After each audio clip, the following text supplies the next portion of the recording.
Not all quarter sawn lumber is quarter sawn, and not all quarter sawn lumber was quarter sawn.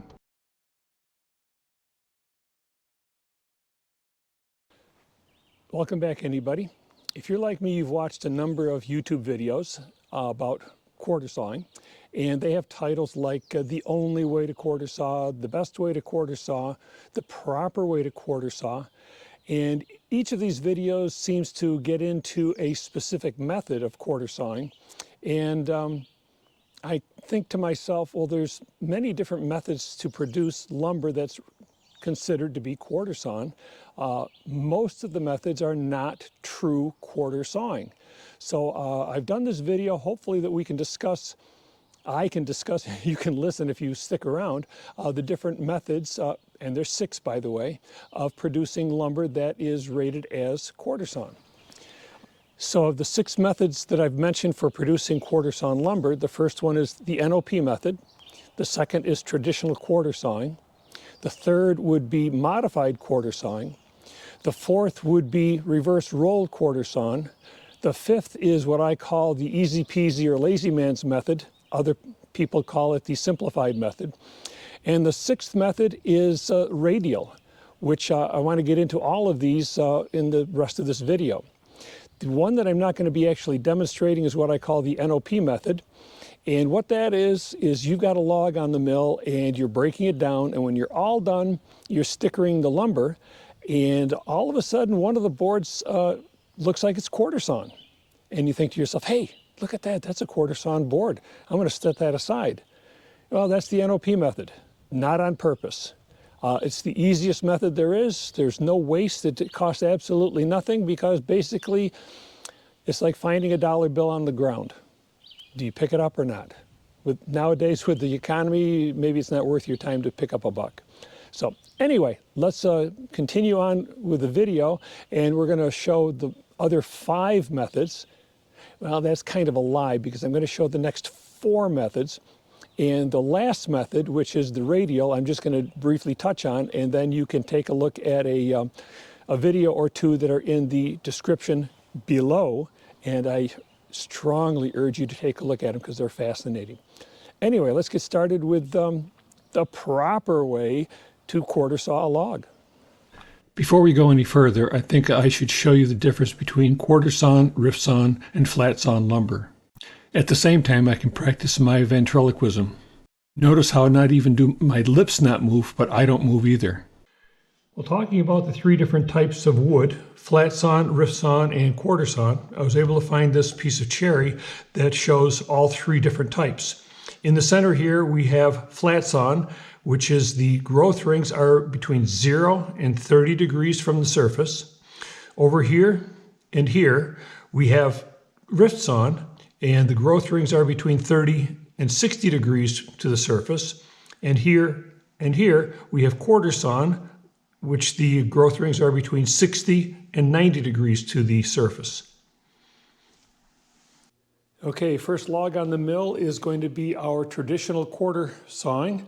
And first thing we want to do is get a line drawn right through the pith, like I'm going to do right here. And we're going to rotate 90 degrees, and we're going to do it again.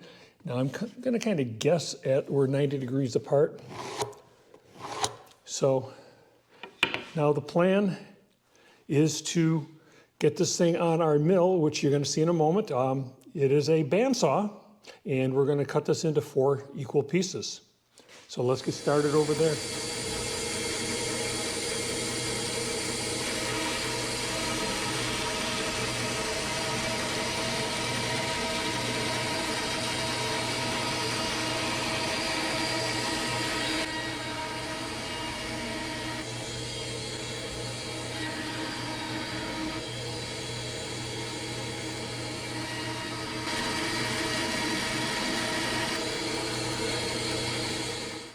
Now it's time to mark out and mill each of the quarters.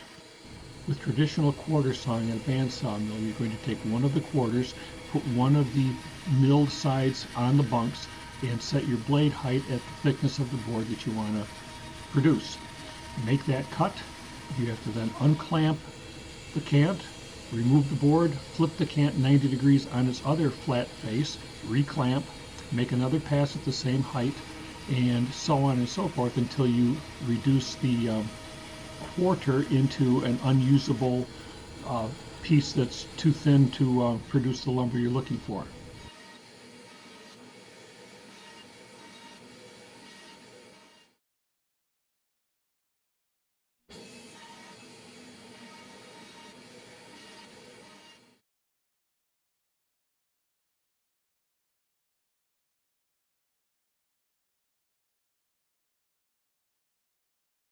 Now that the log is broken down, it's time to remove the waste and also trim the boards.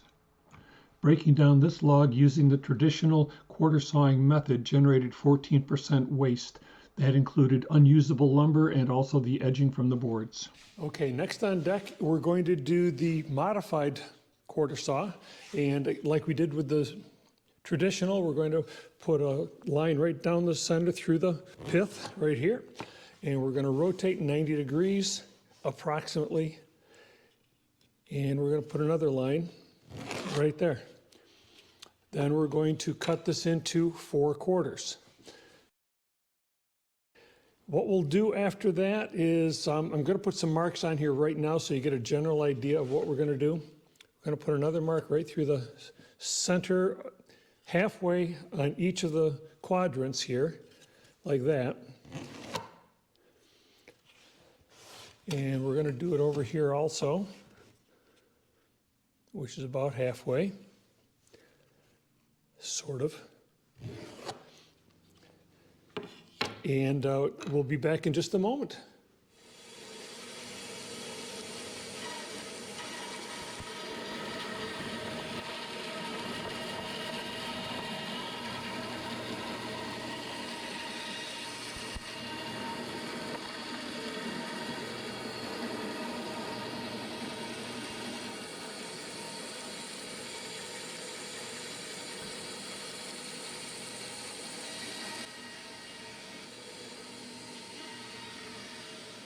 All right, now that we've got this thing quartered right here, we're going to, instead of cutting our boards this way at the 90-degree edge like this, we're going to go straight across this way at approximately a 45-degree angle to the original quartering cuts. So I'm just going to mark out one of these, and then you're just going to see what happens. As you might guess, this method here will require less time to break the log down than traditional quarter sawing. So there we go. That's what we're going to do. We're going to be cutting at this angle, and I'm going to do the same thing on the other 3 quadrants here. Okay, got everything marked out, so now we're going to send everything to the mill, and here we go.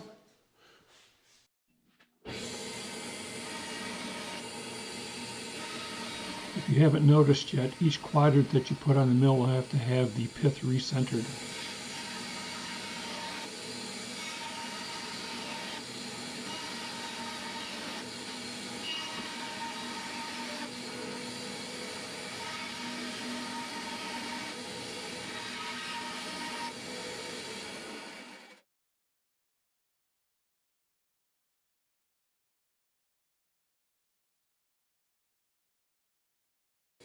Running the bandsaw this fast used to make me nervous until I started closing my eyes. I can't prove it, but I believe those shadows that you see walking across the screen are caused by the LED lights interfering with the camera. Now that the log has been broken down, we need to remove the waste and edge the boards. This method of quarter sawing produces twice the waste of traditional quarter sawing, 29% versus 14%. Up next, we refer to as reverse roll quarter sawing. Prior to beginning the actual cutting of boards, we put the log on the mill, and you take a cap cut down on this line here and on this line here, which would be parallel to the bunks. Primarily, you're going to take one cut, rotate 180 degrees, take another cut, rotate another 90 degrees like this, take another cap cut, rotate 180, take another cap cut, then rotate 45 degrees, cap cut, rotate 90, another cap cut, rotate 90, and so on until you end up with, basically it looks like an 8-sided stop sign. Once that's done, the object is to take out of the center of the cant whatever number of boards that you can get where they all will qualify as being quarter sawn. Now in this particular case, I have 4 boards marked out. So let me get that done first. So the first thing we're going to do is cut the stop sign. I'll bring it back with these boards cut out, and then I'll show you what we're going to do after that.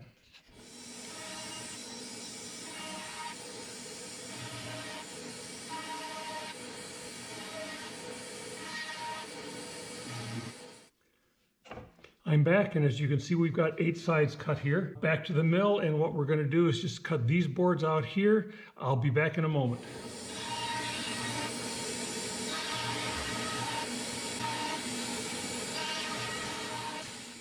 Okay, we've taken off our 2 individual cants right here. We've taken out our center boards, and I know some of you are either already commenting, have commented, or are about to comment about cutting through the pith. Well, my opinion is for this particular type of lumber, cutting through the center of the pith is really, as far as I'm concerned, the best option, because you don't really know how much you're going to have to take out to get rid of the pith. If you put a board in the center, then you've basically lost 2 or 4 boards with perfect quarter sawn grain all the way across. So all we need to do here on this particular board, take it out and edge it and maybe cut here and here so that we end up with a nice quarter sawn board there free of pith. And we do that 4 times altogether, and we end up with 4 boards with perfect 90-degree angles, basically straight through the board, side to side, instead of getting 1 board in the middle with close to 90 degrees on each side. So anyway, this is the way I look at it. Other people are going to argue about that. So now what we're going to do is going to take this out of the way, right here. Maybe not all the way out of the way, but we're going to put this right here. And we're going to put it back on the mill, and we're going to rotate it at a 45-degree angle, and we're going to start cutting down through here until we get to a point, let's say right around here someplace, and we're going to stop, rotate 90 degrees, and from wherever we stopped, continue on down until we're, in this case, we're probably only going to get 1 or 2 boards. And then generally what you have to try to do is get it somehow put in the mill like this, and quite often you have to rotate things around so that you can then continue with your cut. So basically you're cutting at a 45-degree angle, move 45, now you're at a 90-degree angle, another 45 here, and so 3 rotations of this cant, you're going to get all of your lumber. And we have, as you know, 2 cants that come out of here, so we're going to get these done. I'll do them one at a time and see what happens.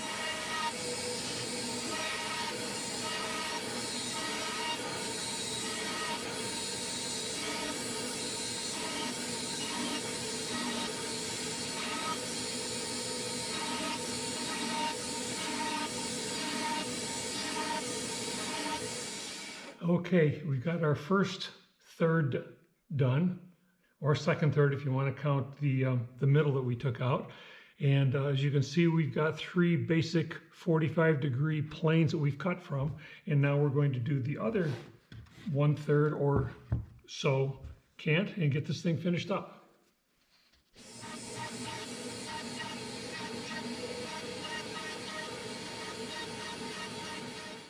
Okay, we've got the log reverse rolled quarter sawn, very, very crudely, as you may have noticed. Anyway, what we're going to be doing now is getting these boards all trimmed up, and then take some measurements as far as how much waste you're producing and so on and so forth. So let's get everything trimmed up. First thing we're going to do is remove all of the waste pieces. Next thing we're going to do is trim the boards from the top and bottom 6 sections. Last thing we're going to do is take out the center boards, remove the pith from the 2 centermost boards, and then take the outer 2 boards and rip those so that we separate the quarter sawn from the non-quarter sawn lumber. Now that we're finished with this log, I want to point out that these are the 2 center boards that had the pith in them. I've taken roughly an inch and a half out of each board, and so we end up with 4 boards.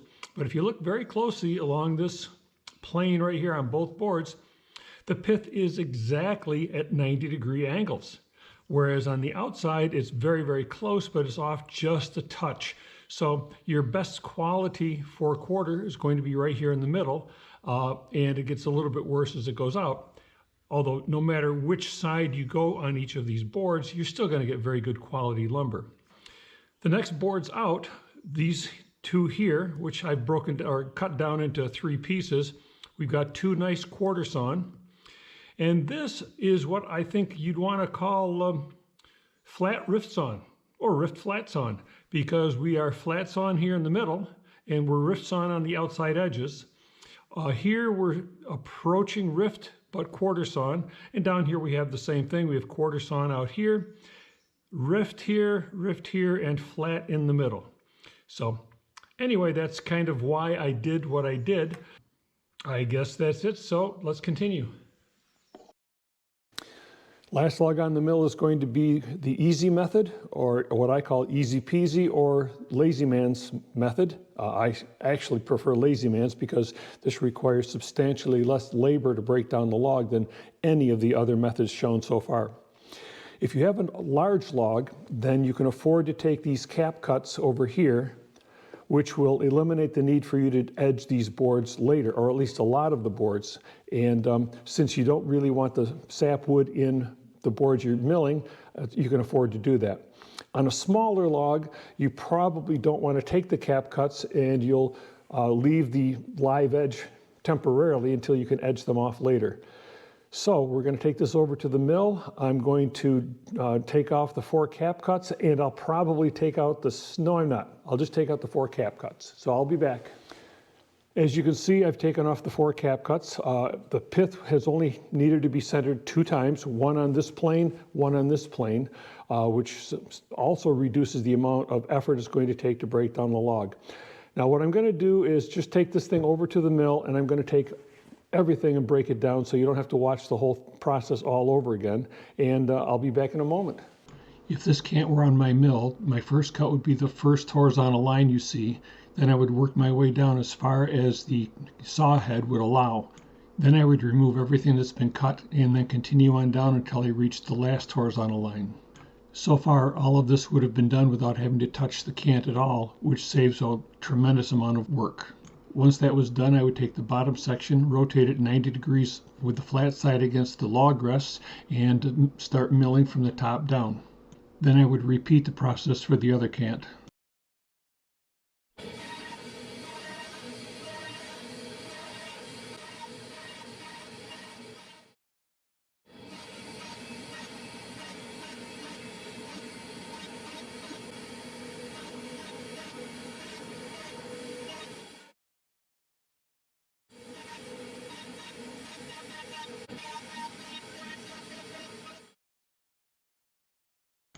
Now that the log is broken down, it's time to remove the scrap and to trim any of the boards that need to be trimmed. This method produced 11% waste. What I failed to mention a little while ago is when you're setting up your log, after you get the pith centered, you really need to take and draw a vertical line from one side to the other on both ends of the log through the center of the pith, so that when you are done breaking down the center and you have your 2 cants on the outside, there's a mark here and a mark here showing that where the center of the pith would normally be, since you're not going to be able to see it along this edge. That will help you in aligning the pith when you put the 2 leftover pieces back on the mill to finish milling. The last method I'm going to briefly touch on is radial sawing. You have to have a special machine to do this, and I'm not going to get into this very deeply, but there will be a link down in the description that I strongly urge you to look at because it's really fascinating to watch. But the bottom line is to put this on something like a lathe type machine with a circular saw blade, and as you rotate the log, you make cuts that are radially from the center, and you end up with perfectly cut, what they call edge grain, and this is used primarily for siding. So anyway, follow the link below. I can almost guarantee that you'll be very pleased with what you see because it is fascinating. So anyway, moving right along, let's go to the next step. Now that I've shown you the 4 methods for producing quarter sawn lumber, not counting the radial method, it's time to get into the individual results from each of these methods. At the top of each result is the total yield and waste percentage. This is based on the scaled value of each log. First result is for traditional quarter sawing. The yield was 86%, which translates to 214 board feet out of a 250 board foot log. Of the usable lumber, 93% was quarter sawn, 7% was rift sawn, and there was no flat sawn. The cants had to be handled a total of 41 times and minimum board handling of 41 boards. Next result is the modified quarter sawn method, which yielded 71%, which equates to 176 board feet out of 250 board feet. Of the usable lumber, 96% was quarter sawn and 4% was rift sawn. There was no flat sawn. The log or cant had to be handled 9 times, and total board handling was 12 times. The reverse roll method yielded 69%, which translates to 173 board feet out of a 250 board foot log. Of the usable lumber, 94% was quarter sawn, 3% was rift sawn, 3% was flat sawn. The log or cant had to be handled 14 times, and board handling was 12. Last up is the easy or simple method, which yielded 89%. That translates to 228 board feet out of a 250 board foot log. Of the usable lumber, 90% is quarter sawn, 3% is rift sawn, and 7% is flat sawn. The log or cant handling was 4, and board handling was 5. The last part is how much physical work was involved in making the lumber. As you can see, the hands-down winner for the amount of times you have to move something is the traditional method. With 41 times you have to roll a cant to produce the lumber. Because this method produced 41 boards, you had 41 boards to handle and 41 boards to edge. In second place, but way behind the traditional method, is the reverse roll method, with 14 times a cant or log has to be rolled. Board handling is at 12, but since each board has to be edged on both sides, there are a total of 70 edges that have to be done. Way behind the traditional method in third place is the modified quarter sawing method. The log or cant needed to be rotated only 9 times, and boards needed to be moved only 12 times. However, since each board needed to be edged on both sides, it required 70 edges to be taken care of to finish this log. Trailing way back in fourth place is the easy or simple method. The log or cant only needed to be rolled 5 times. There was only 5 times that boards needed to be moved. And because of the way the log was milled, only 12 boards needed to be edged. Now this is where you need to decide which method you want to use. Okay, we've gone through the video, and I guess it's going to be like the closing scene. And we've gone through basically in detail 4 different methods for producing quarter sawn lumber. So now let's talk about the best way. The best way is what you think is the best way for you given the circumstances you're dealing with at the moment. My preferred method is the easy method, but if I've got a very large log, I may take that cant and cut it in half to work on it, because it's going to be a lot easier and faster and more accurate to cut two large halves than one gigantic hole. So at any rate, the best way and the proper way to quarter saw is the way that you decide based on what you see here. I hope this video was informative. If not, actually, you're not seeing this because you already bailed. But anyway, thank you for staying so long, and hopefully I'll see you on the next one, if I haven't turned you off already. I know that all during this video you've been thinking that I was the eye candy, but you'd be wrong. This is the real eye candy. This is why we take the extra effort to make quarter sawn lumber.